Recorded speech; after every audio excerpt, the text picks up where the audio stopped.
Hello, my name is Mark Elstob, and this is the Sirens of Audio. This is not a Patreon. This is a free podcast. This is a free... We do like other things besides Doctor Who and cult TV. You do? You weirdos. Yeah. Yeah, I know. Yeah.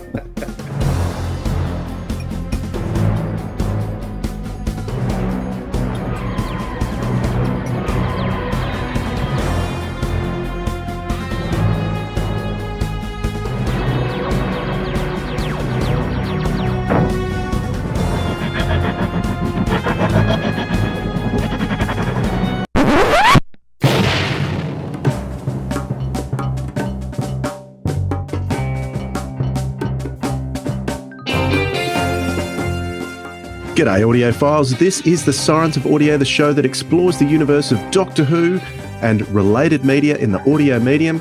My name's Dwayne. And my name's Philip. G'day, Dwayne. G'day, audiophiles. G'day, Philip. Nearly lost you there, but now we're both there together. So, good to see you. I slowed myself down thinking it's got to get to me eventually.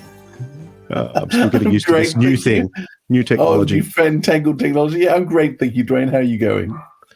Yeah, very well, very well. The events have been going well as well, because I'm going to be putting this up on the evening of the Melbourne event, I think it will be. Yeah. So, yeah, we've got one more event to go with Fraser Hines, but this will be a special one. It'll be with Katie Manning as well in Brisbane, so that's exciting. Plans going well for that?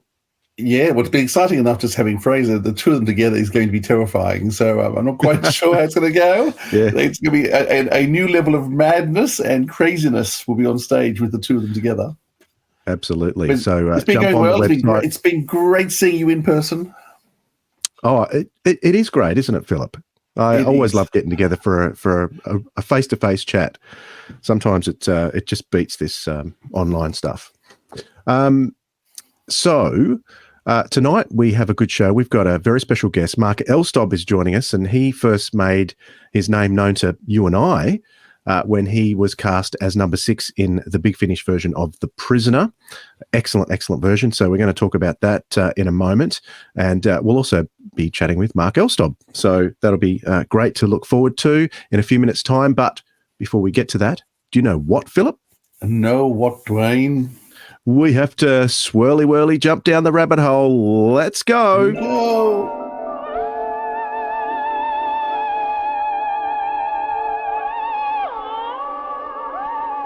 All right. Thanks for joining me down the rabbit hole, Philip. Feels like it's been a while. But this is a question that's come up in my mind because of The Prisoner. Now, The Prisoner is such an iconic 60s program that's been redone by Big Finish, but it's also been redone for television. And it was remade in a very, very different way. Did you ever see that, the one with Jim Caviezel and Ian McKellen? No, I didn't. It was about 2009, I think, that came out. It was made as a mini-series, and it was set in a desert area of the States somewhere. I think it was made in Africa somewhere. So it was very sandy, deserty kind of surroundings. And Ian McKellen was number 2. So he was excellent as number 2. You can imagine him. But it never changed, which I thought was very different to the original show, where because it was episodic, they could change number 2 every week. Then we go Big Finish, and they've brought out their version of, it was basically Nick's vision of The Prisoner, which is different again, but I think it's more faithful to the original series. So when we're thinking of remakes, what do you personally prefer? Do you prefer them to try something different, or do you prefer them to sort of harken back to the original, or do you not care at all as long as it's good? Good question. I love how you just throw me on the spot with these things. Just a little bit of thinking time would have been nice. What do I think? There is certainly nostalgia value with doing it the same, but I do actually think you need to take a new take. So I'm just trying to think of a few shows I think really worked. I think the new Battlestar Galactica, I loved the original 70s version, but the new Battlestar Galactica I thought was amazing. So it took a very different... And that was very different. Yep. very different, but really worked in a very powerful, very interesting way. So that was great when they redid that. I'm just saying, where else? Today the Triffids, I don't think worked as well. They took a slightly different tack with that one when they remade that as a different series, because I'm just a huge fan of the BBC. Don't know, it was been about 84, I think. It was when that. Yeah, that it was in the version came 80s. out. John Dutine was just astounding. And I always thought he'd make the best Doctor. So it's a shame he was never a Doctor. You're right, actually. Yeah, I guess for me, the important thing is just a really good quality script that really works. So, I mean, yeah, it's been amazing. It's been good listening to all these Big Finish prisoners, and I hadn't realised I'd bought the boxes, I hadn't listened to them yet. So, pushing my way through all the box sets, I really love what they've done. But in some ways, there was the similar frustrations I had. I'd forgotten a lot of the frustrations I had with the TV series, which started coming out of the Big Finish, which is, what is going on here? I just don't understand. There's so much that is just, I don't understand. And I remember that's what was my frustration with the series too. I don't mind. I guess some things, I mean, I would love them to redo Blake 7, but it does need to be updated. And they need to, I mean, the joy of Blake 7 was it kept changing tone all the time. They weren't quite sure. I mean, you look at episode 1 compared to episode 6, they're almost totally different shows. So I guess trying to work out where it should go and where the tone should be, and, you know, they have to make those sort of choices, I guess, along the way. I mean, I love the dark, gritty. I mean, season 7 of Doctor Who's the same, isn't it? That first season of John Pertwee has that grittiness and reality, and I adore that season. But it's nothing like 8, 9, and 10. You just sort of, it's a different world. So as long as it's well written, I'm happy to go any which way. It's about the actors believing the lines, doing the lines well written scripts, and a story that makes sense. What about you? What do you like in terms of a remake? Well, in terms of The Prisoner, I definitely prefer Big Finish's take on the remake of it, because it was harkened a lot back to the 60s series, but added its own extra elements to it as well. I also agree with you with Battlestar Galactica. That would have been an example I would have used. That would have been an example I would have chosen, without a doubt. A series that probably wasn't so successful for me, that's more recent, that I still haven't seen much past season 2, and I think there's 3 seasons remade now, and that's Lost in Space. I got through the first season, I thought, okay, and it didn't really go too far. Had some interesting character development with the Dr. Smith, of course, being a modern series. They gender swapped again, but Battlestar Galactica did that well. So there's nothing wrong with a gender swap if it's done well. But I lost interest. It's all still there on Netflix, so I can always go back and watch it any time, but I've just been distracted by other things. So I enjoyed season 1. I didn't even notice season 2 and 3 had come out. So right. I think I'd heard season 2 came out. I hadn't realized that season 3 was out as well. So totally missed that. I think so. Yeah. Another thing I'm not a huge fan of is Americanizing shows. So not talking science fiction, but there's one of my favorite comedies from the UK is The Office, and I've never been able to get into the Americanized version. Even though it ran longer in many ways, it was more successful. It's the more well-known of the two, but I've just never quite been able to get into it because of the quirky style of the British that they've tried to transfer to America. Red Dwarf, they tried to boot Red Dwarf.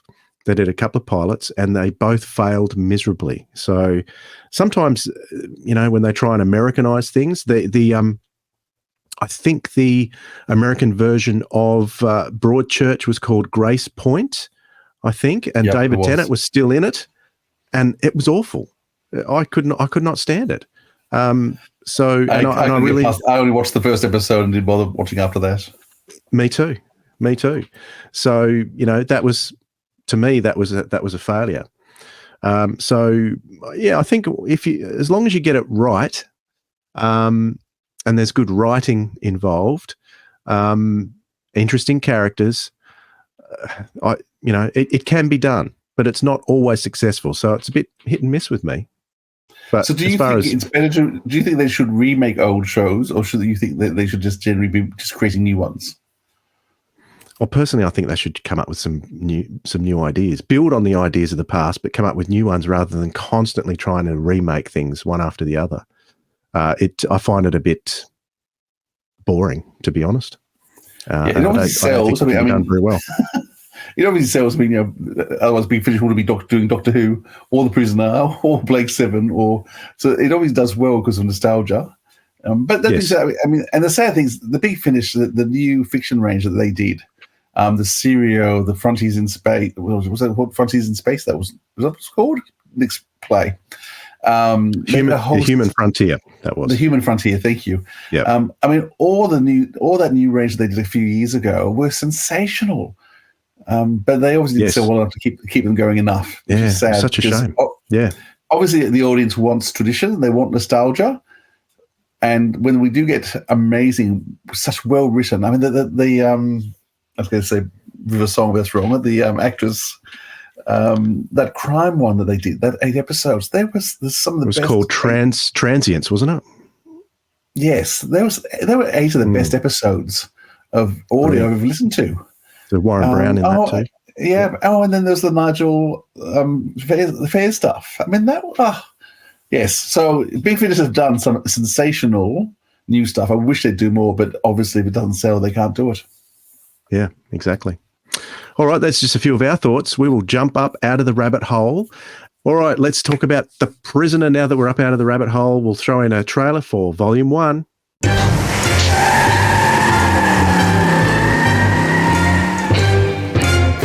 I hope he doesn't break any speed limits and get himself into trouble. He's going to get himself killed one day, you know.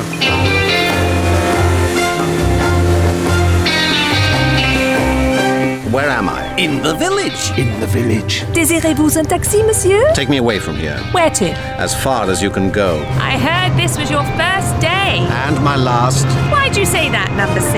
Don't call me that. It's just the number of a house I woke up in. Now then, number 6. File open. I don't know who you are. I don't know who you work for. And I don't care. Open that door or I'll break it down. There's no need for all this nonsense. All we want to know is why you resigned. Stop! Do not run! Halt! Stop running, man! Stop running! You don't stand a chance! We don't want any unhappiness in our beautiful village, and if number 6 behaved aggressively towards you... What's your real name? What's yours? You see, we're both scared to talk. I love you. This place is a madhouse. A bloody nightmare. Yes, get out of here.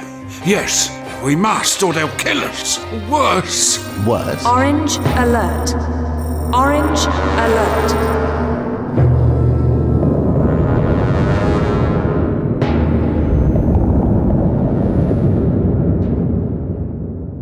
All right, Philip, what was it like? It's been 2015, I think this first came out. It's been a while. What was it like for you going back and revisiting these episodes? Well, to be honest, as much as I bought them at the time, I don't remember listening to them. So I'm not sure I was reviewing them. I was one of those. I was actually I've got a few of those. The first time. So I recognised kind of the first half of episode 1, but I'm not sure I would have finished it. So I think it's just been sitting there waiting to be listened to, and it's just been I'll get to it, and it's only because Mark's coming on today I got to it. So it was great going back. As I said, I have frustrations with the TV series in terms of always the why they're holding him prisoner, and it's just so ambiguous about what's going on. It's never really answered. Anyway, it's never really answered. It's not the point of the show. It's not the point of the show, but I find that sort of thing frustrating. It's a bit absurd. It's a bit waiting for Godot. So you just don't know what the point is. But what I enjoyed about the box is I actually think I enjoyed the box set more than the TV series, because I found the TV series a bit too samey. What I enjoyed about the box set was the fact that there were more distinct stories, and because I guess you've got less characters in some ways, they're a bit better developed. So there's a few characters in this that I really got to enjoy, if that's the right word. Everyone is in terms of a bit, what are they doing? Why is it going on? And there aren't clear answers, which you've got to sort of accept. But I did think the acting was outstanding. The script, I think Nick's done an amazing job. I've been to Portmerion, and so just hearing places described, it is just like Portmerion. And so it's fascinating playing around with this village. And why did you go to Portmerion? Because of the Mask of Mandragora. Mask of Mandragora, of course. I was dragging my in-laws on a tour of Doctor Who locations, and it wasn't until we reached Portmerion that they worked it out. That we'd spent Your Mask of Man dragging them along. We spent a week and a half already touring places, and they loved all the places we were going to. And it was only when we were finally here that they clicked, hang on a second, are we just doing Doctor Who locations? And I went, yep. So one of my kids gave me away because they were all sworn to secrecy not to tell the grandparents. That's what we were doing. And it was here that we were found out. But they were happy anyway. Yeah. What I love about Nick's writing, particularly for shows, because I know how much he loves this show, is he goes for the nostalgia. So there is so much nostalgia in this as opposed to The Prisoner with Ian McKellen, which is good, as I said, but it doesn't have the same nostalgia at all. All right. There's just virtually hardly any, apart from the basic storyline. There's no callbacks to the old show that I can recall. A totally different setting. The setting here was the same, but it's been updated. So some of the scripts have been rewritten for audio, of course. So that helps. The number twos, they're only done 4 episodes at a time, which seems a lot now because they're only putting out 3 episodes in box sets usually now. Don't usually do 4. So it seems like a lot, but to be able to focus on just 4 stories where the TV series was focusing on a season, which was supposed to be more than 17 episodes, and it was actually Patrick McGoohan that I think pulled back on the episode count. It was him that wanted to go less because he didn't think it would stretch it out. So to focus on the 4 episodes here is really good, and have a few years between Volume 1 and Volume 3.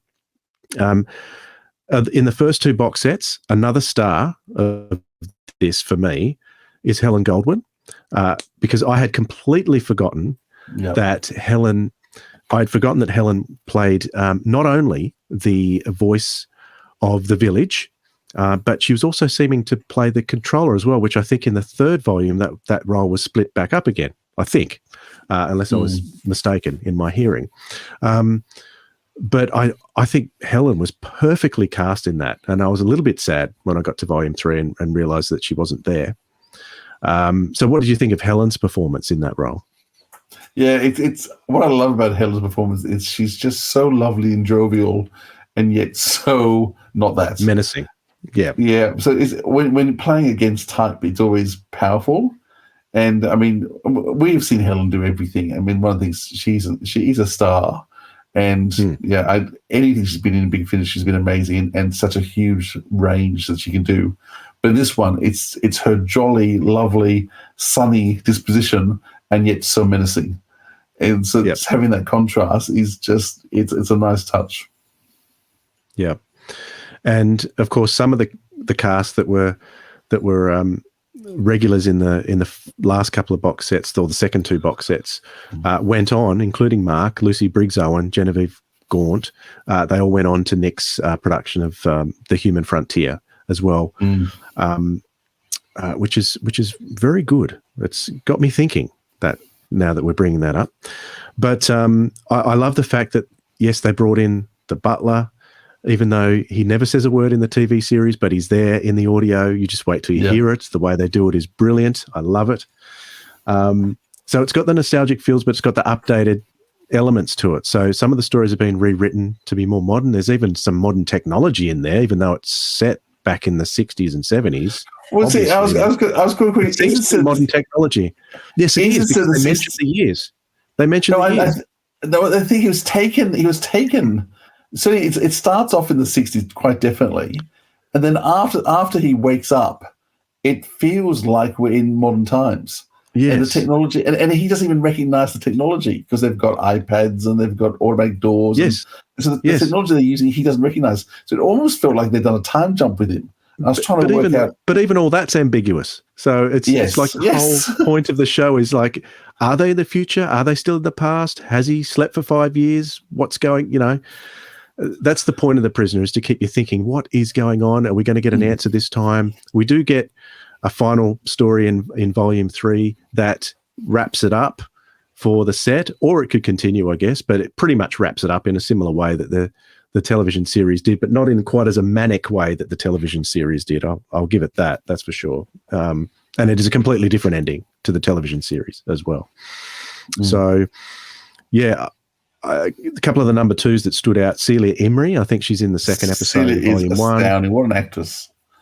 It had me really thinking of Mary Morris from the TV series, which I really enjoyed her performance as number 2 as well. And Michael Cockram, absolutely brilliant as number 2. He was doing the Leo McKern number 2, which I really enjoyed too. So, yeah, I would recommend anyone grab these, give them a listen. You will not be disappointed.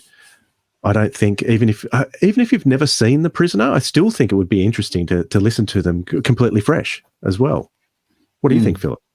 Yeah, I think it's easier going than the TV series is. I think trying to watch the TV series is hard work nowadays. I think this is much easier. There is a lot more frustration in the TV series. You want, because I think you feel Patrick McGoohan's frustration more. So. And being chased by a weather balloon really isn't convincing, but in the audios, they're actually quite terrifying. So there's and it's a little bit more complex. They sort of make it more complicated and more sci-fi in the audios as well. So it's a little easier to comprehend. Even they refer to giant balls. There is a little bit more detail about what Rover actually is. So that's interesting as well. But we're going to talk to Mark Elstob in a moment. We're going to go in depth about his career and, of course, his role as in the lead role of The Prisoner, number 6. But before we do that, here's a trailer for Volume 2.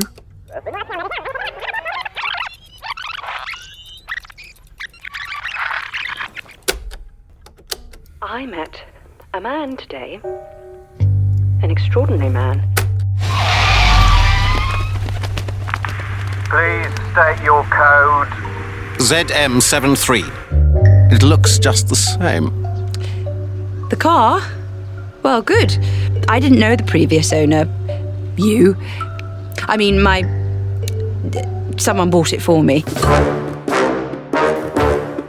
Many happy returns. What's your name? What's yours? Kate. Kate Butterworth. How do I know I can trust you? How do you know you can trust anyone? I don't. What have you told her? None of your business. I don't quite understand. You were in a village, you didn't know where it was, and you didn't want to be there. Don't worry. It'll all be over soon. What's your name? No names. Just numbers. 6. 6? Number 6. Everybody wants to tell their story, don't they? This is beginning to sound like an interrogation. Danvers, is this your idea of a joke? No, sir. Mark Stein just called. ZM73 is back and he wants to see you. Good God. If you had to escape from this village, was someone keeping you there by force? Yes. So, how did you get away? I told you, it was empty. You just woke up one morning and everyone had gone? Yes. Even the people trying to keep you there? Everyone had gone. Turn it off! Whatever this is supposed to achieve, turn it off! What is the village? Don't you know? Where is it? I don't know. All I know is that I escaped from it. How? I'll admit it, I'm fascinated to know your story. You want to turn my life into a book? Would that be such a bad thing? Everyone has a story. I don't tell stories. Why not? Everyone tells stories. Not me. I've got nothing to say. So you have a secret? It's all secret. There is no village. It's a Soviet fiction. Your cover story. He died in the service of his country. That's all they'd say. I can assure you that none of us has heard of this village place. Why should I believe you? Why should we believe you? Because you have some proof that I'm telling the truth. Not much proof. Precisely. We need more information from you, ZM73. Information. We want information.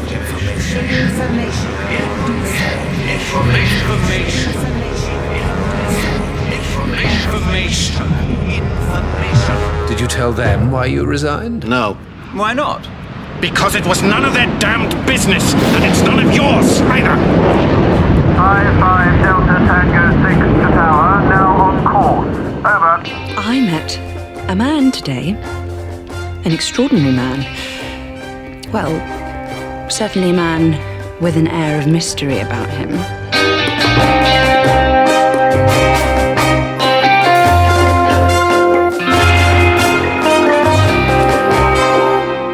All right, it is my great pleasure to welcome to the Sirens of Audio, number 6 himself, Mark Elstob. G'day, Mark. Hello, Dwayne. Hello, Philip. Glad to be here. Welcome. Great to have you. Thanks very much for joining us. Of course, primarily we're going to talk to you about your appearance as the prisoner. That's what is bringing you to us. But we want to talk a little bit about your career, because it's a long career, it's a massive career, and it's a very interesting one too. So I guess my first question to you would be, where did you grow up, and how did you find yourself becoming an actor? I'm from the northeast of England. I don't know whether you know the UK very well, but yes, Sunderland is the place I come from, on the River Wear, far northeast. And I was lucky. I realized I wanted to be an actor very early on. We're all very lucky, those of us who determine early what it is we want to do with our lives. So I was about 15, 16. And it's straightforward. I was in a school show, and in school shows, of course, you don't have to be very good, because it's not about being good. It's about being part of the endeavor of doing the show. If you are a bit good, then you really shine. And I was a little bit good, which was enough to make me think, oh, this is something I'm good at. I can do this, and it affects how people deal with you. So I thought, I'll do this for the rest of my life. So were there any other influences for you, or was it just that getting that taste of acting? Were you influenced by television at the time, or by movies? I hate to be a cliche, but yeah, I was a huge Doctor Who fan, even as a very small child. It's probably my earliest television memory. Is Yeti lurking out of the underground in Web of Fear, and in my childish mind, that same underground is where the Cybermen are coming from in Invasion. So and I watched Doctor Who regularly from then on. Very, very upset during Spearhead from Space when I realized that the Doctor's not coming back. It's this new guy, Didn't last long, but and then when I realized, as you do, that wait, it's not real. What you're watching on television isn't real. Those monsters are not really going to get out of the television and kill me, which you think when you're a tiny child. It's all people pretending. What a fantastic job to pretend to be other people and other things in other places, doing amazing tasks. What a fantastic job that would be. Yeah, that's exactly it. So it's just interesting you mentioned Spearhead from Space, because in Australia we had the episodes repeated. So 10 years after it came out, I saw it for the first time. 10 years? Maybe not quite. Yeah, maybe in the late 70s it was being repeated still. So that's when I would have first seen it. And I still remember the terror that drew me back to watch every episode. The Autons are terrifying, but having seen the Yeti as an adult, were they as terrifying to a child, those Yeti? Well, I'm going to say yes, and I'm basing this on my eldest son, who's now 34, but when he was about 5, Tomb of the Cybermen came out on video, as it was then, and I put it on for him to watch. Now, it's black and white television. It's 67 BBC budget, and we're watching it, and lo and behold, he got off the sofa and started backing out of the room. And I said, do you want me to stop? He said, no. He was compelled to watch it, but frightened enough that he just needed the protection of being by the door. So yeah, they work. He was a child of the 90s, and this old black and white show was still working. So yes, I think slow moving actors in rubber suits, yeah, it never fails. So the Yeti, definitely, especially the Yeti in Web of Fear, which look far more terrifying than the Yeti in The Abominable Snowman. True. Stephen said we had to ask you about foam and Patrick Troughton. So you've got particular foam stories? No, there's no great story there, but it was in my childish memory, it's a sort of recurring motif, because there's an episode of, do you know a show called Land of the Giants? An Owen Allen show from the 60s. Yeah, loved it. Right, yeah, so did I. There's an episode of that where there's some kind of, now I've not seen it for years, but there's some kind of foam which, when it touches your skin, it controls you. And they're hiding in, I don't know, a rabbit warren or something, and the foam's coming through the tunnels, and they're trying to keep it away from them. And I'm connecting that in my mind with the foam in Seeds of Death, where the Doctor and Jamie and is it? It's not Zoe. It is Zoe. Zoe sort of floundering in the foam, and isn't there foam in? Wendy Try Not to Laugh.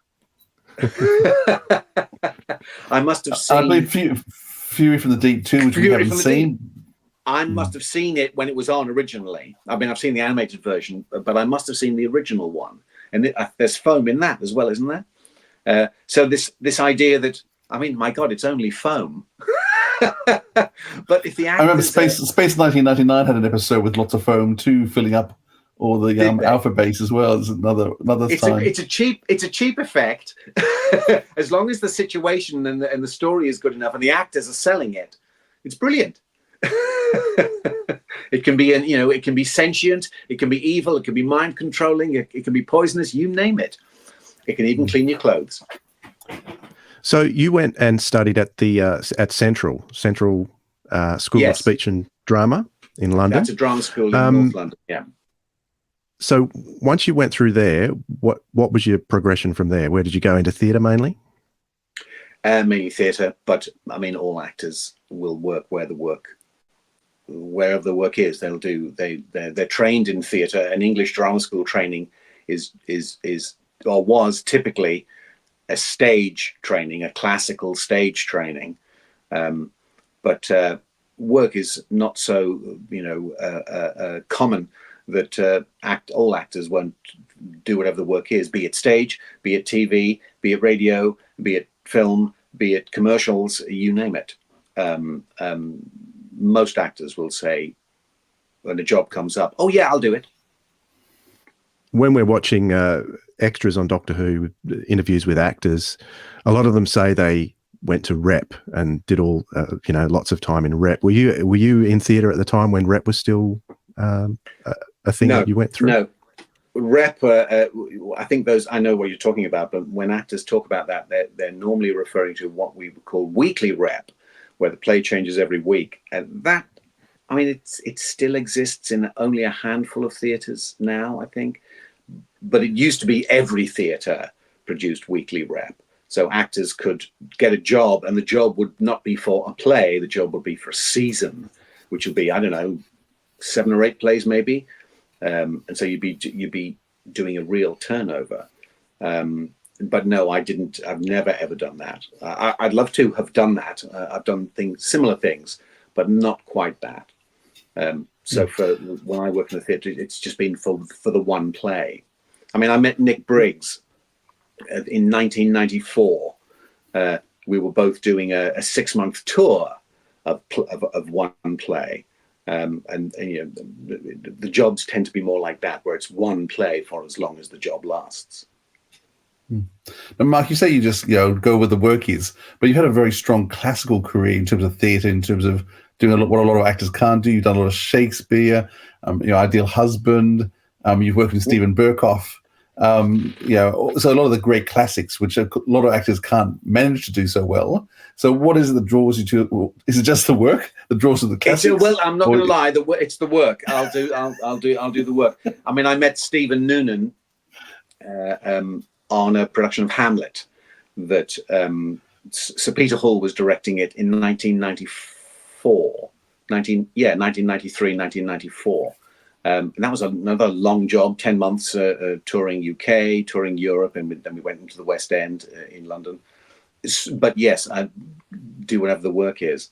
Working with Stephen Burkoff was great. I did a production with him of an Oscar Wilde play called Salome, and Stephen was great. Stephen Burkoff was probably the most inventive actor I've ever worked with. He couldn't stop himself doing different things on stage. If an idea came to him in the show, he would just instantly do it and change the blocking, change a move. He would just do it because he was incredibly fecund is the word, incredibly inventive and incredibly productive.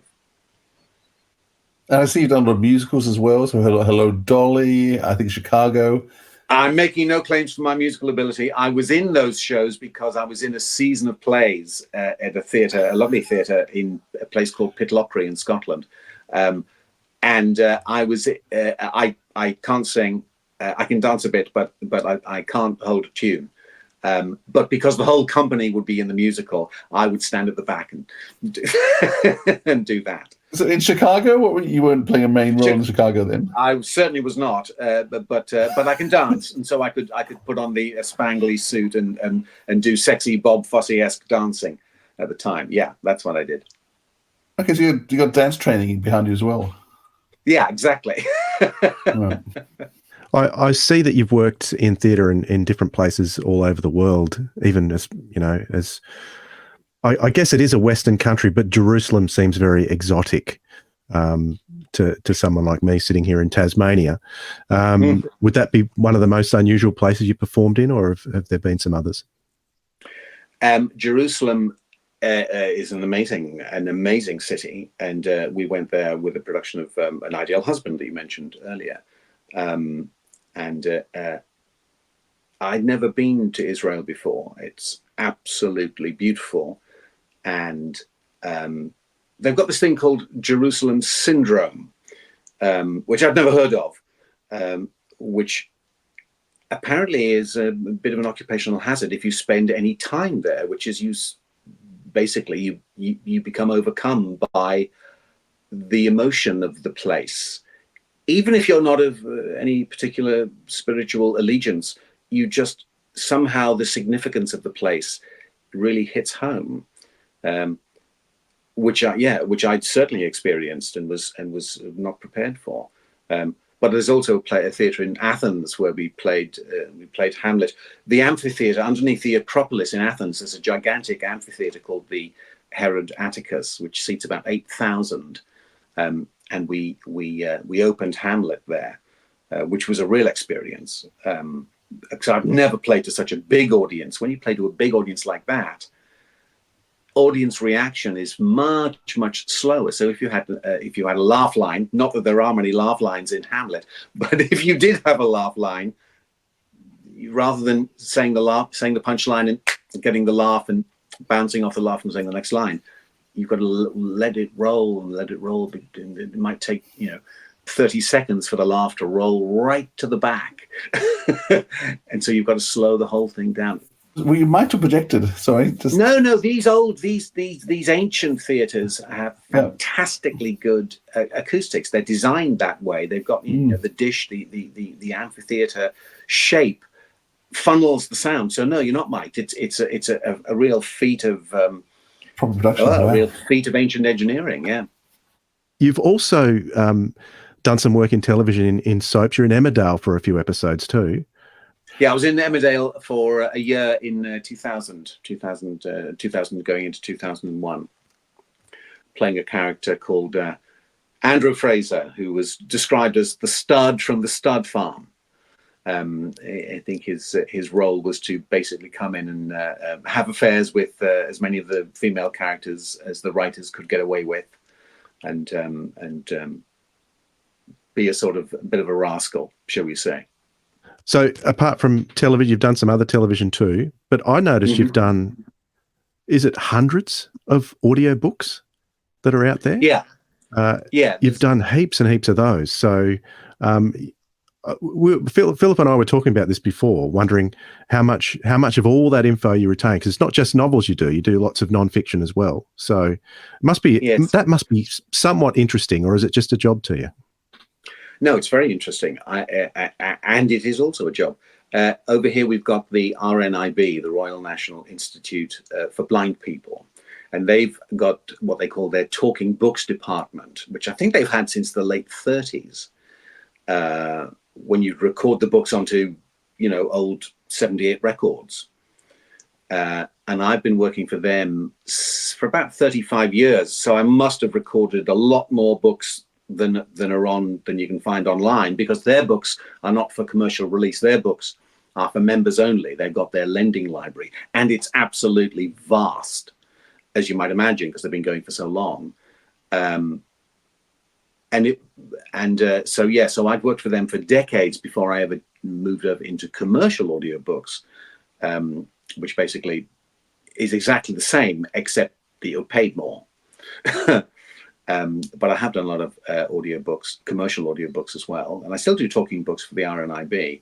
But do you remember a show called Joe 90? Do you know that show? Yes. Yeah. Right. Yes. Joe 90, when he put the glasses on, was the genius, and by whatever means the glasses were programmed with that week's necessity. Do you remember? That was the premise, wasn't it? Something that his father, the scientist, gives him the skills of an expert safecracker or something, and they're programmed into the glasses when he puts on the glasses. Have I got this right? I wasn't a huge fan of Joe 90, but maybe you were, Philip. It was something, but anyway, that's what it's like when you're doing an audiobook. I'm a genius for about 3 days before I record, because I'm prepping the book. Then while I'm recording it, and then for about a week after I've recorded it, then the knowledge fades from my mind. So if you catch me at the right time, I can tell you everything you want to know about quantum physics, or the Battle of Passchendaele in the First World War, or the reign of Elizabeth I, or whatever I'm reading the book about. As long as you did David Hume's The History of England, and think, boy, that's hard work. That's a 6-volume set, and I've done the first 4 volumes. I've got to record the volume 5 and volume 6 over the next few months. But yeah, wow, heavy. Well, they can be heavy. Well, then the part of the job then is not to make the thing sound incredibly boring and blah blah blah. You've got to do what I call a sort of Radio 4 voice, where what you're telling people is very, very interesting. And so then what happened was this. So it's kind of Edinburgh voice. Hey? I was thinking Dawkins. That sounded more like Dawkins. Dawkins.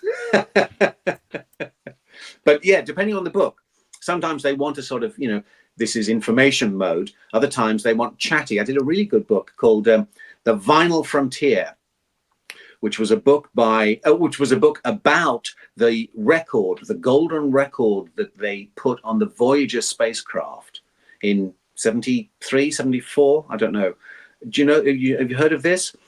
I haven't. With messages from world leaders in lots of different language and and an assortment of music. And the book is particularly about how they chose the music to represent the planet Earth to whatever alien intelligences might find this record. There's a book about that? There is indeed. It's a very interesting book, actually, called The Vinyl Frontier. Not The Final Frontier, but The Vinyl Frontier. But the book is written by a guy, very interesting and nice-sounding guy. But the tenor of the book is that the record is a mixtape. And so he begins by describing mixtapes that he sent to a girl that he liked when he was 13 at school. and he's telling you why he chose this record by The Jam over this record by Susie and the Banshees. So he's kind of a music nerd, which is fine, but they wanted a different kind of voice for that. They wanted the kind of voice that can be interested in that sort of thing. So it didn't seem correct to be explaining why Chuck Berry is so brilliant. It seemed better to be talking about why Chuck Berry is so brilliant. Do you know what I mean? Yeah. So is audiobooks where you honed your voices, or would that be more theatre, or both? Probably both. I mean, obviously, when you're doing an audiobook, the microphone is right there. So there's no projection involved, unlike theatre, where it's all about projection. I'm not much of a mimic, unlike Stephen Noonan, who has a genius for vocal impersonation. He's phenomenal. I'm a very good bad mimic, which means I can do rubbish versions of a lot of people, which would be terrible if it was my job to be a mimic. But if it's just my job to read books and whip up a character voice, depending on the book I'm reading, then I'm quite good at that, because I've got lots of different sort of tones I can use. And the fact that it's nobody needs to know that I'm doing a bad Timothy Dalton. It's just because it doesn't sound anything like Timothy Dalton. It's just in my head, that's the casting, so I can remember this character. So in 50 pages, when I get to him again, I'll remember that, oh, this is Timothy Dalton, isn't it? Okay, fine. And I can do that. I don't know if that makes sense. But it can be difficult when you're recording a novel with lots of characters to keep track of who sounds like what. Because it's not a character comes on and then they're finished. A character will come on and then 10 chapters later we might see that character again. You have to remember, because you might be recording this 4 days later, you're going to have to remember what that guy sounded like.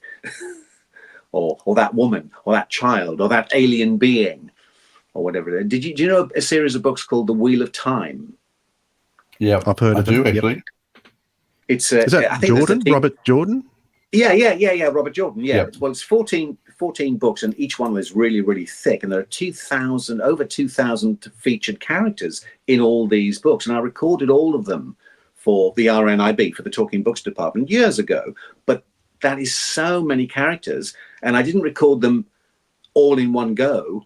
I recorded them intermittently over a period of years. Well, there's just no way, come book 7, there's no way you could remember what voices you've given to characters in book 3, unless you could remember that, oh yes, Ian McKellen played that part in my mind, so I'll do my bad Ian McKellen voice for this.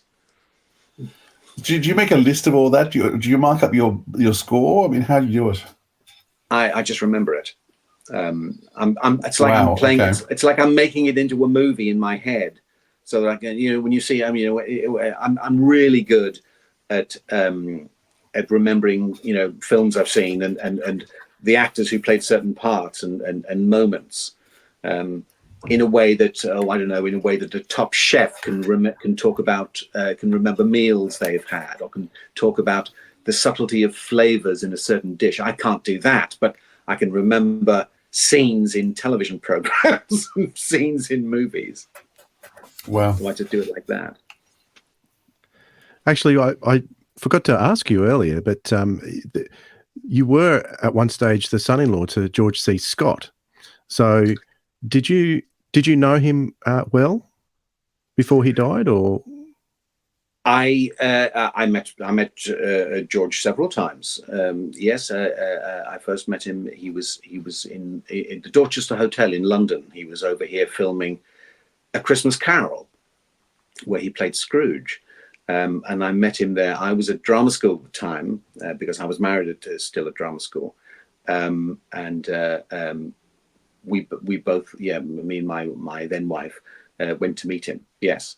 And then over the years, we went to stay with him and his wife in their house in Malibu a couple of times. Yes. So I don't know him well, but certainly we met many times. Yeah. Did he give you any advice, acting-wise? He didn't give me any advice. I didn't ask him for any advice. I didn't really feel able to ask him. He was quite a forceful, intimidating personality, but he was one of those people who was incredibly charismatic, and I'm defining charisma here as being able to fill other people with your mood, which meant that if he was in a good mood, well, you never met anyone. Everything was wonderful. You never met anyone more charming and more engaging and witty and intelligent and informed and fun. If he was in a bad mood, wow. The whole room was paralyzed. I mean, I've never really met anyone like that before. I really haven't since. It's quite an amazing quality. I mean, a gift to an actor, you know, if you're on stage, how fantastic to be able to fill an audience with your character's mood, because that's what we'd all like to do. For sure. Now, if we move forward a few years, well, my first question to you, if you met Nick Briggs in 1994, what took so long for you to work for Big Finish? Because it was Big Finish been going a long time before you came along. I met Nick. We were doing a fairly bad play on a long tour, and he was. We quickly realised that we were both interested. So, did you say a bad play on a long tour? It was a bad play and a long tour. It was a 6-month tour of a fairly bad play. I don't think I'm crossing any lines by saying that. What was the play? But we had a good. You named what was the play? It was an adaptation of an Evelyn Waugh novel called Brideshead Revisited, which is a great novel. Oh, okay. It's a great novel, a great book. It's really a novella, but bad play. Great book, great television series, bad play. Our production of it was, let me say. But Nick and I realized quite early on that we were both interested in Doctor Who and had similar interests like that. He was, even then, this is 90, I think it was 95 rather than 94, but either way, even then he was traveling around, because we were on tour, he was traveling around with his laptop open at every opportunity, typing away on, I think it was a thing called War of the Daleks. He was writing Dalek audio stuff. This is pre-Big Finish, I think. Yep. But he was incredibly focused on that even then. And when that job ended, we didn't stay in touch, because I'm rubbish at staying in touch with people. And I bumped into him. I'd obviously seen him because he did those videos, what they called the Myth Makers. I'd seen several of those. So I knew he was busy in Doctor Who fandom, let's say. Then I heard of Big Finish, and he was involved in that. And I thought, I felt bad about, I didn't want to write to him. It just felt like, hi, you probably don't remember me. You know, we met years ago. Give us a job. Didn't want to do that. Then I bumped into him on a train. Years later, 2012 or something, I don't know, years later. And we chatted and got on again very easily. And then I made a pitch to him there. I said, "Could you? I'm up for anything for Big Finish. You know, should anything come up?" He said, "Yeah." And I thought nothing of it. I thought, well, no. Why would he? He must have his pool of actors. Why would he contact me? And then, bless him, he emailed me and said, "Look, listen, I want to do a version of The Prisoner. Do you know The Prisoner?" And I said, yes. And because he remembered that on tour, while he's got his laptop typing out War of the Daleks, I had my Prisoner user's guide, a guide that it wasn't the user's guide. It was a book about The Prisoner, which I happened to leave in some bedsit when I was on tour. But he remembered that I was interested in it. He said, "We're doing The Prisoner. Would you be interested?" Do you remember? I said, yeah, yeah, of course I'd be interested. Of course I'd be interested. Then he said, "Leave it with me." Then he got back to me a bit later and said, "Yes, this will be, when are you available?" And I said, "Well, I'm available at any time." I said, "To do what? To sort of play Assorted Voices? To play, I'll happily do Assorted Voices, you know, Man on Left, I'll play anything." He said, no, to play number 6. And I went, "Oh, fantastic. That's brilliant." And I was in a job in Scotland at the time. And so I made, you know, when the recording schedule came up, I just made time in my schedule at the theatre and got the Caledonian sleeper down to London to go to the studios in North Acton to record. And that was so The Prisoner was the first time I'd worked for Big Finish, and also the first audio drama I'd ever done. I'd done loads of recording of audiobooks, but I'd never done an audio drama, which is a slightly different thing, obviously. For a book, it's just you in a room with a microphone and a producer in the next room or on cans sort of guiding you through it. But for a drama, you are more likely to be in a room with the other actors, so you can see each other over the microphone, so you can interact and you can play the scene. So you knew what The Prisoner was. Was that an interest you? I knew the show very well. I'd had a bit of history. The thing is, I've told some of these stories before so apologies if I bore you with something you already know. I had a book called Fantastic Television in my youth, and Fantastic Television was basically just an episode guide of genre shows: Star Trek, Voyage to the Bottom of the Sea, Land of the Giants, Time Tunnel, Doctor Who, Twilight Zone, Outer Limits, etc., etc. And The Prisoner, I'd never heard of The Prisoner, but it sounded really interesting. And then I think, was it Channel 4 over here in the UK showed some episodes of The Prisoner. I'm thinking, was this sometime in the mid-90s? I'm not sure, early 90s. And I was very keen on seeing it. And when I did, I thought, oh yeah, this is a very special show. It's compelling. And there I was reading my guide to The Prisoner on tour because it's that kind of show. It doesn't really let the central idea doesn't really let you go.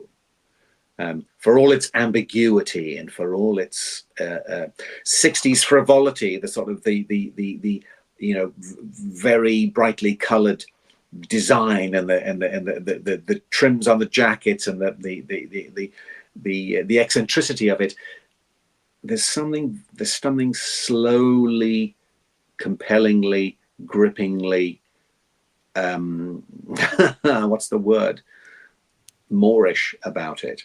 So I didn't know it very well. Yes, by the time when he mentioned it, I was like, oh, absolutely, The Prisoner. So when he said number 6, that's like saying, well, it's like saying, do you want to play the Doctor? It's like, okay, that's number 6 is to my mind a key figure in genre in this genre of entertainment, I think. And Patrick McGoohan, of course, is an interesting character in himself. Well, McGoohan is fascinating. Yeah, there's a great documentary. Yeah. Nick and I went to a 6 of 1 is the one of the Prisoner fan clubs. We went to a convention in Portmerion, which I'd never been to. I'd never been to Portmerion before. But as part of the celebrations, they played a documentary, which was new at the time, about McGoohan and The Prisoner, but mainly about McGoohan himself. And he is just what an extraordinary personality. I mean, it was he that wanted to do that, wasn't it? Because he didn't want to do Danger Man anymore. So that was his alternative. Yes, that's my understanding. Yes, and is it who's the guy? There's a guy called George who was sort of a head writer or co-producer. I've forgotten his surname. And there may have been a little. I don't know. There may have been a bit of an altercation about exactly who was responsible for what. I think McGoohan assumed more and more control. Is that right? I think so. Yeah. But it's clearly his brainchild. The execution is like all television has got to be a team effort. It's got to be, but the genesis of the thing has clearly comes from McGoohan. And yes, the connection with Danger Man, because he's referred to as Drake, isn't he? In one episode, is it one or is it maybe 2? He's referred to as Drake at one point, but that's all it's said. There's nothing more made clear. But again and again, you see this an absolutely implacable, steel-willed individual who, the more you hear about McGoohan, the more you think, yeah, this seems like you, Patrick. This seems like the kind of man you were. Exactly. So when you were talking with Nick about the part, what were you going for? Were you going for an impersonation, or what kind of elements were you looking to keep? When we were talking about the part, I said to him, "Do you want me to try and impersonate McGoohan? Because I'm not much of a mimic." And he said very quickly, "Oh no! Make it. It's yours. Make it yours. Make it your own." And I said, "Oh, fine, great," because I didn't want it to feel like I was having to try and do a vocal impersonation. Why not get somebody who's a genuinely gifted impersonator to play it in that case? But then on the day of the recording, or the day before the recording or something, he said, "Listen," Nick said, I've been rereading the script, which he wrote. I've been rereading the script, and he said, "I keep hearing McGoohan's voice." He said, "Can I ask you to try?" I know I said make it your own, but can I ask you to try and give a flavour of McGoohan? I said, "Yes, I can do that. I can do that, and you'll tell me," because he was directing it as well. He wrote and directed and produced it. I'll do a stab, and then you'll tell me if it's too much, too little, whatever. I trust you'll nursemaid me through this thing. He said, "Yeah, fine, no problem." And then in the room, in the studio, it seemed to work pretty well. You know, he seemed to like what I was doing. I didn't use my normal speaking voice. I did a kind of, he's got that. I'm not prepared for it, but he's got that kind of metallic delivery. It's very cold. It's quite difficult to do in an audio drama when you're entirely reliant on your voice, because his voice doesn't give anything away. His voice is itself a model of steel control. Yeah. Well, it's the point of the show. He's refusing to say why he's resigned, and he's not letting anything out. So in a way.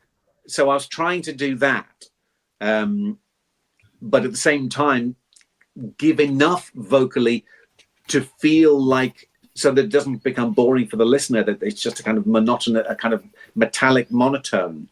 And trusting that Nick would sort of say, "Okay, can you vary this a bit, or can you that he can apply his directorial ear and shape what I'm doing," which he did. There was one word that was very McGoohan that you used all the time that I think you had down pat with it. It was just the word "what." It had me smiling all the time. When you do the emphasis on the WH, the real low "what," Yes. you did that all through the series, and it was it was exactly what McGoohan did. Is that right? No, I don't even remember that moment, but or that word. But that's good. Well, that's excellent. I mean, tick VG us. Then we did it. We got it right. Yes. Yes. There was that quality, and I also, I mean, you've got to credit Nick's writing. I mean, I do credit Nick's writing, obviously, but a particular aspect of I think the brilliance of Nick's writing is that he got that.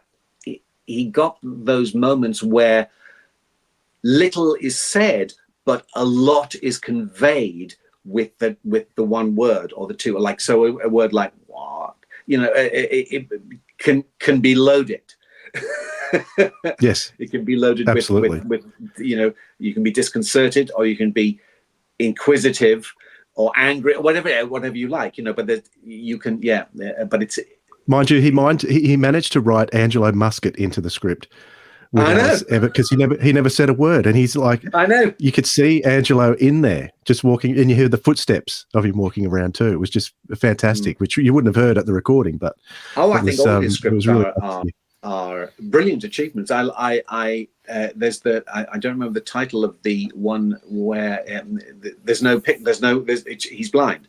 There's no light. There's no picture at all. So he's like a blind man stumbling through his room and stumbling out of the village and calculating the number of steps to the end of the path so he can turn down to go down the stairs. And you think, well, this is what an obvious idea, what a brilliantly obvious idea for an audio drama where the characters can't see. So all they've got are the ambient sounds and their own commentary on what they're feeling or what's going on. I also really enjoyed. Well, what was that called, Philip? I don't know what it was called. I know it was episode 3, volume 1. Yes, it was volume 1. I can't remember what it was called. But he was also good. Nick was also good at taking TV episodes and either adapting them for audio or in a couple of cases, at least a couple of cases, completely doing a different story, just using the same title. Yes. Is it the Schizoid Man where with Celia Imrie as number 2, where it's that? I mean, yes. it's a fiendishly complex plot in the television episode. And when I read the audio version, I thought, is this where they're trying to make Six believe that he is an imposter employed by them to replace the real Six, who in fact is played by an imposter. Are you with me? Yes. Yes. Another one was Living in Harmony was another one. Living in Harmony, that's completely right. different, because that was a Western on the TV show. That's right. In the audio, it was set on the moon. So fascinating what he did with it. One of the number 2s I really enjoyed. So it's called Your Beautiful Village was the one we were looking at. Where the sensory deprivation one was Your Beautiful Village. There is a number 2 that I really enjoyed because just like your number 6 is a slight variation on McGoohan, Michael Cochrane's number 2 was in the episodes that Leo McKern was in for the original TV series. And even though he doesn't sound like Leo McKern, he had that, he kind of embodies that same spirit. Michael's, it was really good. I've worked with Michael before. I done a production of Hamlet with Michael where he played Claudius. But Michael is a fantastic actor, and he's got a brilliant voice. It's so sort of rich and throaty, and so I remember because he was number 2 twice, wasn't he? Yes. And he's got a kind of wonderfully sinister, throaty chuckle that he employs, and his voice is kind of yes, gravelly but so full of menace and enjoying the menace. Yeah, for sure. One thing on listening to the extras, it seemed to be a really fun session of a recording session on all 3 seasons. So, is that how you found the atmosphere? All the guest casts were certainly having lots of fun. Everybody always has fun. I've done loads and loads of Big Finish work over the years since, loads, and I've never not had tons of fun. I may have been lucky early on that the bulk of what I was doing was written and directed by Nick, and Nick always runs a very relaxed ship, if you like. He's great fun in the green room between takes. He's fond of anecdotes and stories, and he's very entertaining. And in the studio, he knows what he wants, but he's very relaxed in the way in which he gets it out of you. And if you want to sort of ring the changes, he's up for that. Or if he has a strong idea, he'll say, "That was great. Let's just pick up this line here. I want that to be more frightened of what your opponent might do at that moment. Can you just give me a bit more fear on that line? Just give me that line. That's great." And so there's a lot of laughter and always, tons of fun. Probably pound for pound, the most enjoyable work that I've ever done. All of them, all the Big Finish stuff. Because it's not just Nick. I mean, it's all the other directors as well that I've worked with over the years. It's a great. There's no finer job for an actor than to do a Big Finish. I'll tell you that.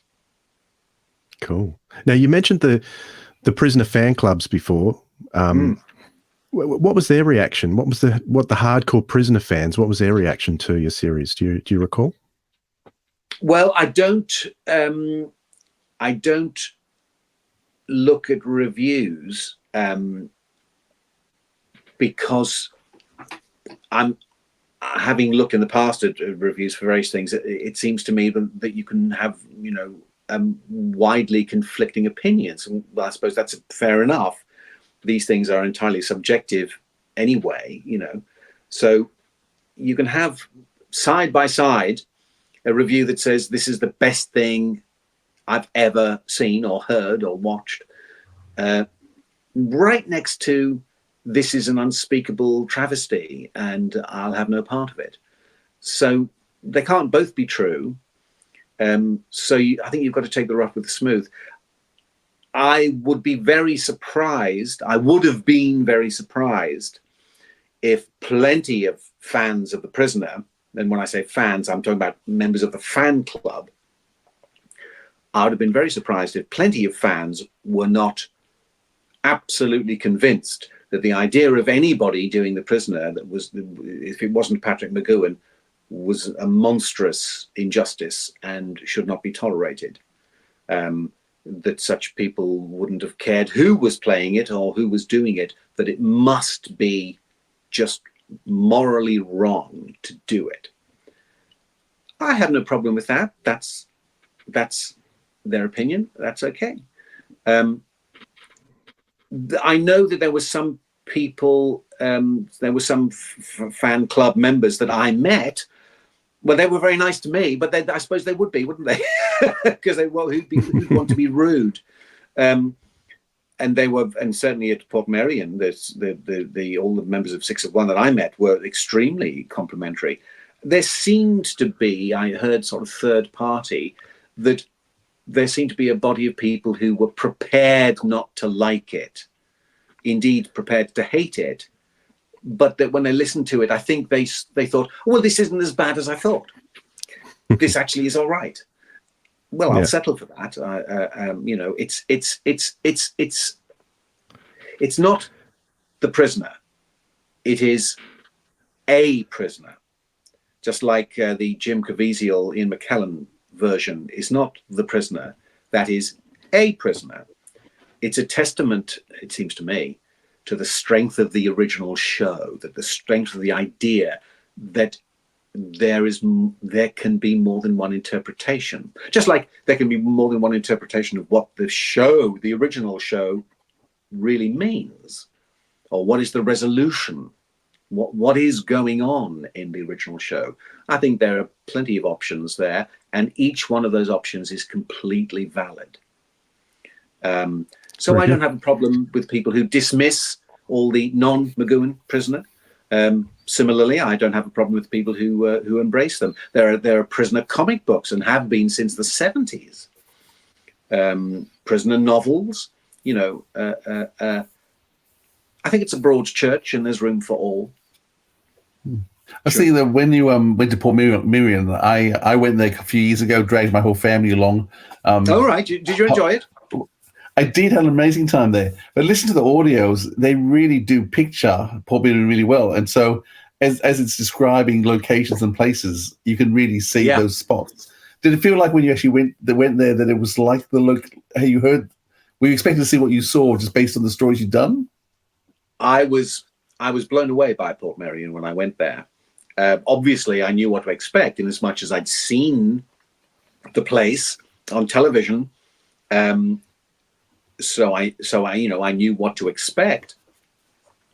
But yes, it's not the same as being there. Well, it's being there. It's my God, this thing is like a gigantic set. There's no escaping that. It's like this whole thing. It's like a gigantic film set, but elaborate. Not just 3 sides. You're surrounded by it, and there are little side streets and roads and avenues and areas around the corner. It's all amazing. Even there's no disappointment in realizing when you go up to the Green Dome and you go inside and it's just basically an empty white room with nothing in it. It's not disappointing because you're in the dome. Yeah, and the concrete boat's the same. It seems so impressive when you go, oh, okay, it's just a concrete shell now. But I absolutely loved it, and we were due to go. In fact, Nick and I were due to go to a later convention, which was cancelled because of COVID, because of lockdown, and so I've not been able to get back to Portmerion. Since I went the first time, But no, you said earlier that Big Finish was the first time you've done an audio play as such. So you've done television, film, audio books, now audio drama. As an actor, how do you have to change your technique in terms of working in different locations, places? Well, what's the technique change that happens for audio as opposed to theatre or television? I think I'd probably each to their own. Superficially, for television or film, do very, very little. If you do very little, you may still be doing too much. There's it's a bit hard to explain, but what you regard as a slight move, like lifting your eyebrows, is huge. When it's just your face, that is gigantic and seems like overacting. So you have to really control what your face is doing, so that even a look like that is a big deal. Whereas on stage, you've got to be read by people, hundreds and hundreds of feet away, or people right up in the gods of the theatre. So you've got to go big. You've got to sell it. And then, of course, doing an audiobook, it's just you. It's just the voice. So it's how much can you put into your phrasing, your cadence. How much can you load the words? If the lines, and then they went into the room. But if that's the last line of the chapter, you can't say blah blah blah blah blah, and then they went into the room. You've got to go blah blah blah blah blah, and then they went into the room. You've got to end it. You see what I'm saying? So you've got to control it with only your voice and nothing else. And similarly in audio drama, you've only got your voice. You've got the other actors. Obviously, you're all looking at each other and you're all trying to give each other whatever you need to play the scene. But you've still got to shape it with your tone of voice. Do you find you use a lot of do you use a lot of body as well? I mean, just watching you speak now, you are very tactile, moving in terms of expressive. I know, I can move my hands in front of the camera, don't I? No, that's okay. But in terms of when you're recording audio, do you tend to use your body to get the voice you want? I tend to use my body to get the stress I want, so that I when I'm recording, I often record my hands up like this. If I'm explaining something, so I'm doing a lot of explaining like that. I do a lot of that when I'm doing those kind of books. But if it's an audio drama, I would, once again, it would depend on the scene. But yes, I will. You can. Yes, I tend to. But you've got to control it, because you can't move too much, because you can't accidentally hit the mic stand or make a step which the microphone will pick up through the floor. So you've got to sort of engender the energy, the required energies, without fully giving vent to them, if you see what I mean. Yeah, so I mean, just all those little technique things, I think people are quite interested in terms of what you do and how you do it. And so did you find it instinctive just moving into the audio world? Was it pretty easy for you? I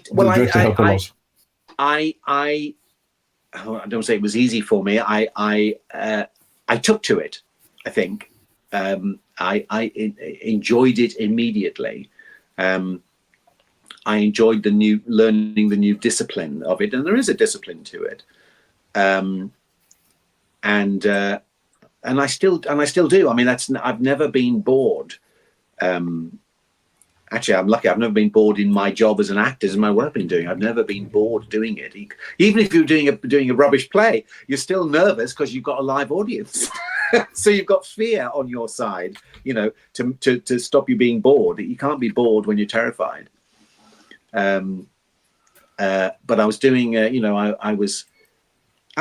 was doing a Doctor Who with Stephen Noonan and Maureen O'Brien, who played Vicky with the first Doctor, and I was playing General Custer, And the scene that we had to play was Vicky criticizing Custer for his attitude to the Native Americans.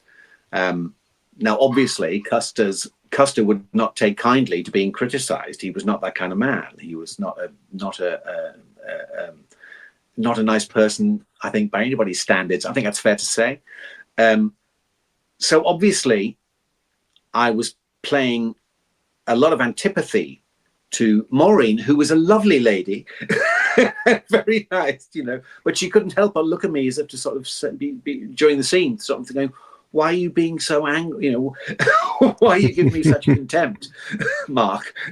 But you just have to and then they go, oh, of course, yes. This is to make this. This is for the scene. This is, of course it is. Of course it is. It's not you. Yeah. It's the character.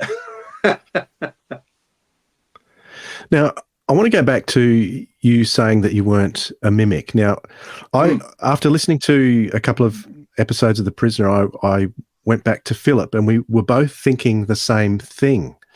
And that is, well, Big Finish does a lot of recasts for actors who have passed away. Yeah, so is this leading towards Avon in Blake 7? Oh, it is. Yes, it is leading that way. We both thought that your voice has a lot of the qualities that Paul Darrow has. That you would be perfect as a recast for Avon if they ever did it. I mean, it may be long enough now since he's passed away that they might consider it, and I think you'd be my number one choice. That's for sure. Thank you very much. I met Paul at a Big Finish day, in fact, at a hotel in Slough several years ago, and a very nice chap he was. I think his performance as Avon is an excellent performance, but it's also an extraordinary performance. It's his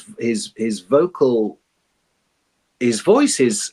I can't think of anybody on television who delivered their lines the way Paul Darrow did, or the way Avon did.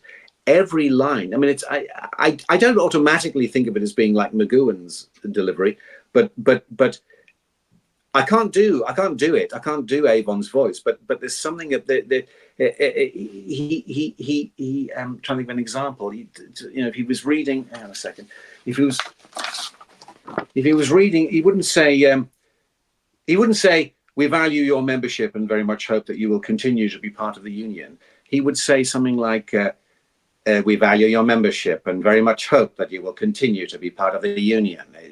Everything's just down and sort of everything's very intense. How fascinating! Iago-ish. What?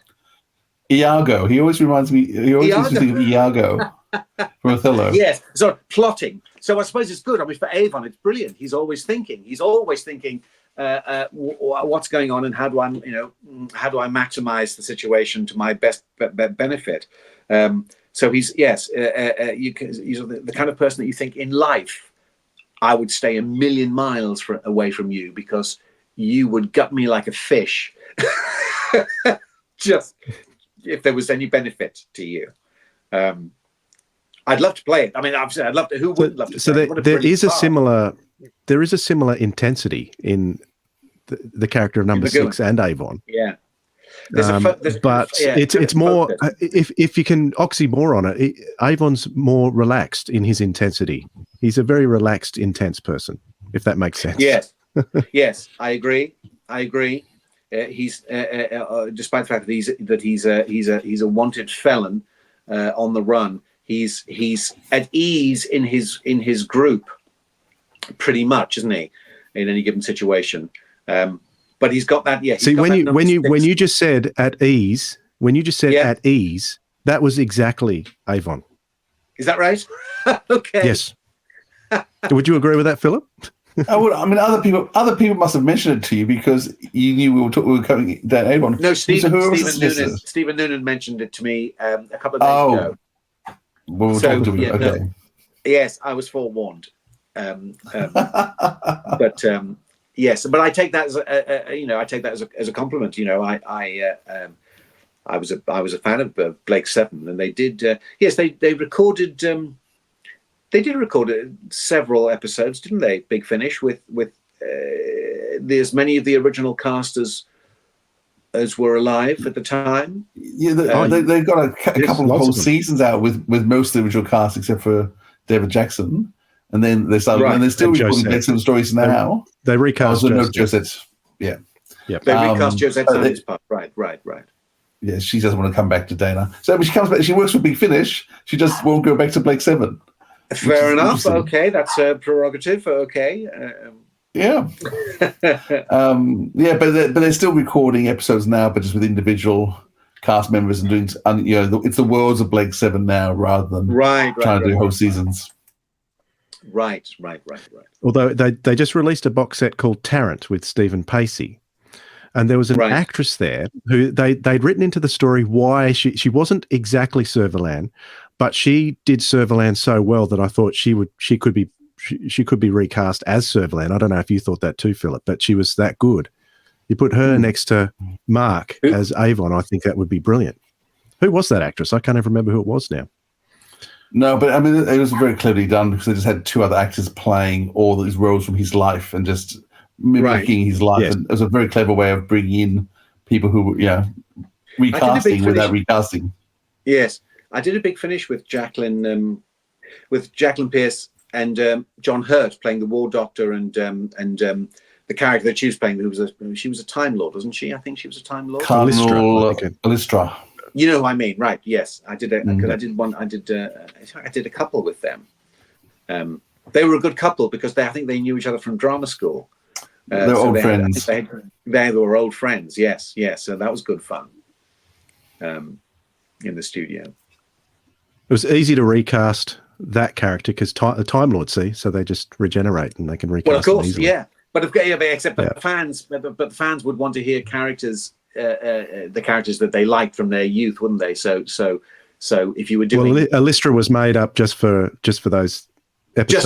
Just for those stories, yeah. So that you're fine with that. But yes, but for Servalan, you'd be better off trying to get somebody who sounded, at least had a flavour of Jacqueline Pearce, in the same way that Nick decided he wanted a flavour of Patrick McGoohan for The Prisoner. He was probably right to ask for that, I think. And is it you that we have to thank for our first Doctor, Stephen Noonan? Was it you that recommended Stephen? I am going to claim full credit for that. Yes, Nick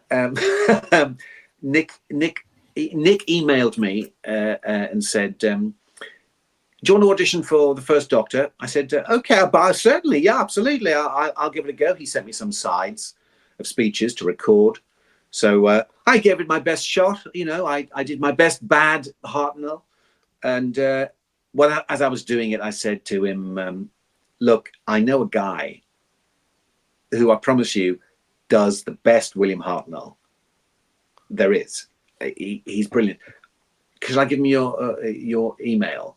And Nick said, "Oh yeah, definitely do." So then I spoke to Steve and I said, "Listen, there's a Nick Briggs doing a Big Finish. He does it." And Steve, obviously, Steve, he's a huge Doctor Who fan. I said, "Do you want me to give Nick your email for the first Doctor?" He said, "Yeah." I think he hummed and hawed for about 5 minutes. And he said, "Yeah, okay." And then he was sent the sides. And because he's Stephen, he doesn't just go, as I would go, boom, boom, just give it a stab. Stephen goes away and executes the entire thing in his head and prepares it into the ground and does every bit of research anybody could dream of doing. So when he delivered his audition tape, I'd been clearly just blew Nick out of his seat. So he got the job, and then when he was doing the first one, he didn't just learn the script as the first Doctor. Stephen set about. I don't think I'm talking out of school here. He set about religiously finding and watching and rewatching and re-listening to every bit of extant footage of William Hartnell in anything he could find.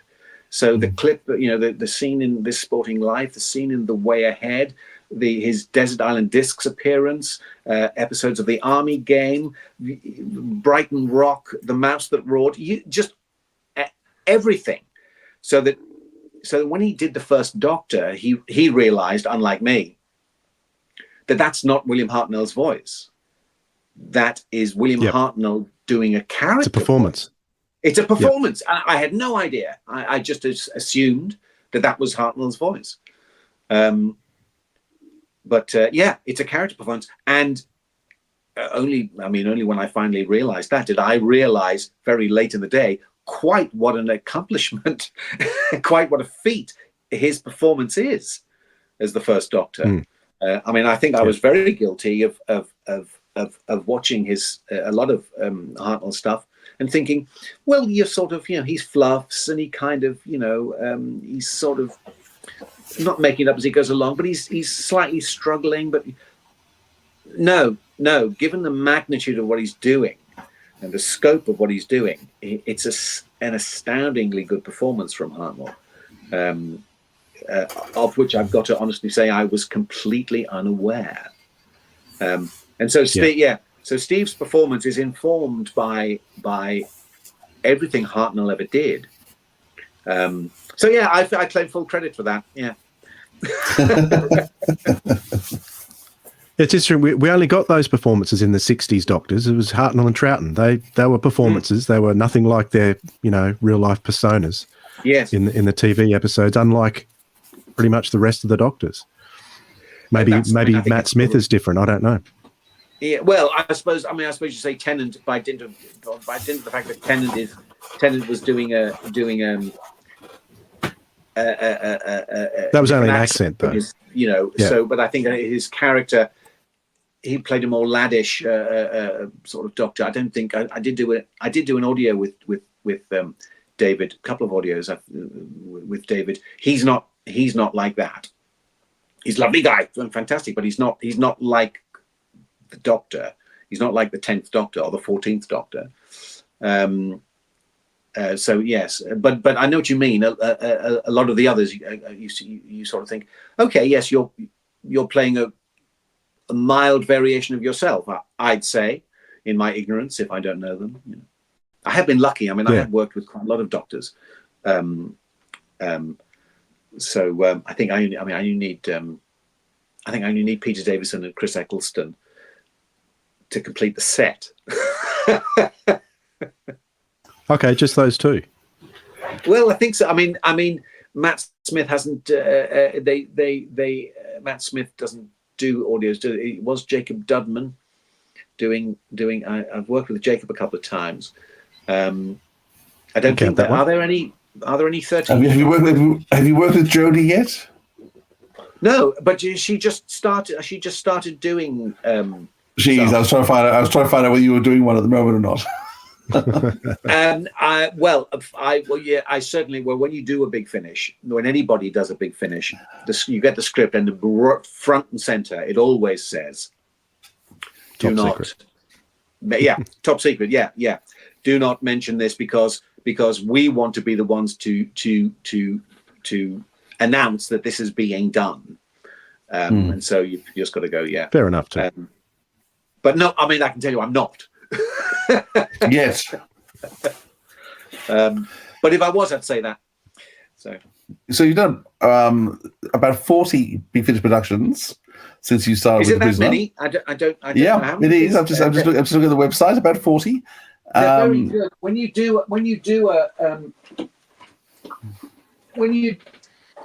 you do a big finish, they send you the CDs, in the box set. So I've got them all stashed somewhere, and I didn't have 40 of them, but I can't be surprised. Yeah, but you always just have different voices. I think that's probably your book. It's sometimes, I don't recognize you regularly, and it's only when I listen to the credits I go, oh, Mark was in that. Well, that's good.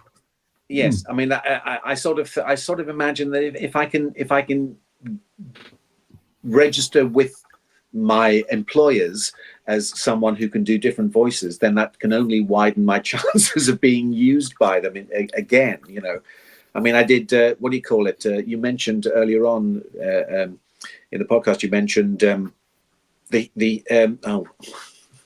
human Frontier, The Human Frontier, which was an original piece that Nick wrote and directed. When I was in that, I had a couple of parts in that. I had 2 or 3 parts in that, but the 2 main parts I had in that were widely different voices. And I was pleased to be able to sort of register as in 2 different ways. I had I did my bad Peter Miles as the president's sort of number 2. Do you remember Peter Miles? Does that name mean? Yeah, that's what I wanted to know. Doctor, yeah. There we go. That's what I wanted to know. Yes. And then the pilot, one of the navigators, a pilot of the ship, who was a northeasterner who did my original accent where I was born and raised.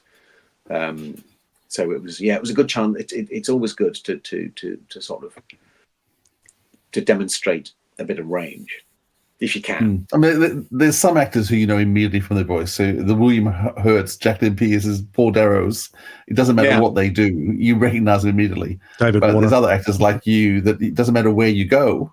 You don't pick up necessarily because of how you use your voice and timbre, which is a great skill to have.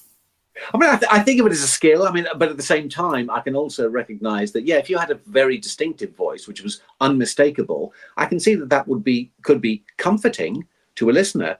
They go, "Oh, it's that guy," yeah. Or because they might go, "Oh, it's that guy. I hate him." Turn it off. Well, I mean, with David Warner, we've remarked to the fact that his voice is so distinctive, and yes, he played so many different roles in Big Finish. And you would never mix up the characters. And we're trying to fathom why is it that someone with the same voice that is so distinctive can play such different characters? And well, I'm going to go David Warner. I'm going to go with because he was a great actor. End of story. I'll go with that too. Yeah, he's just so good. He was so good. Yeah, if you're good enough, nothing else matters. You could be.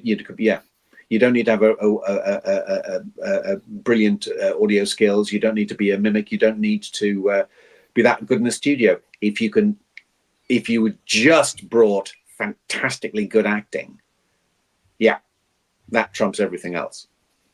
Yeah, definitely. I mean, we would all like to be that good. Very, very few are. I'm not. We would all like to be. Well, I for one am looking forward to the new Avon coming out soon. Me as well. Yeah.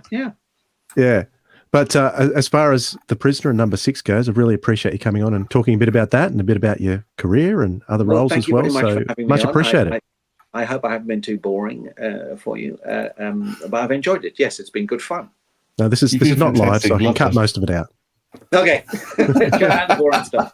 Make a very short discussion. Fine.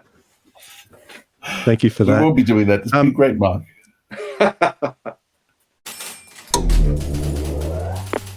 Big Finish Productions, The Prisoner, Volume 3. Orange alert. Orange alert. My God!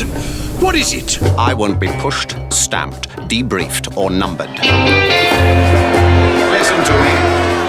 Listen to me. You know, there's nothing Control doesn't know. Open fire! How's the future? And for my entertainment, make it convincing. I'm in charge. There's a cod war with Iceland. Cod? Maybe there is no escape from the village. Rover approaching.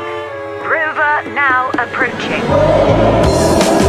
Number 43, was she on the plane? I thought she died in the crash too, like you. I can report that ZM73 has returned to number 1. We've joined the European Economic Community. What the hell are you talking about?